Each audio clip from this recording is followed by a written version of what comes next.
હાલો તો સીતારામ બધાય દાયરાની ઈ છે મજામાં છે ને અમે મજામાં છે જો લવણ ફૂલ નાખવાનું હતા ને ટમેટા મોર નાખ્યા આજે મરચાં શાક કરવું કાંઈ સંભારો તો કરીએ આજ મરચાં શાક કરો ચણા લોટ નાખે ને કોબી મોર નાખી આજ સંભારાનો આરંભ કરીએ ને આજે આપણે મગનું શાક આવી ગયું મગ બફાઈ નાખીએ આવું નહીં તો લસણવાળી ચટણી કરી નાખીએ તો ઝટ બપોરાને કરી નાખીએ ભૂખાઈ લાગી હાલો બપોરા કરવા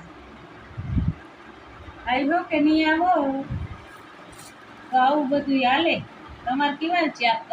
કરી દો તમે કીજો ને જરીક મળે અમારે કાંઈ મગનું છે તમે કીવાનું કરો કંઈ ન ખાવા આવો તો કંઈ નહીં મરચાં શાક જરૂર ખાવા જો ચણા લોટવાનું જરૂર આ ચણા લોટનું મરચાં ને કાંઈ સંભાળો તો અમે ખવડાવીએ તમને એ વાત તમે ચણા લોટનું શાક ખાઈ જો જરૂર નહીં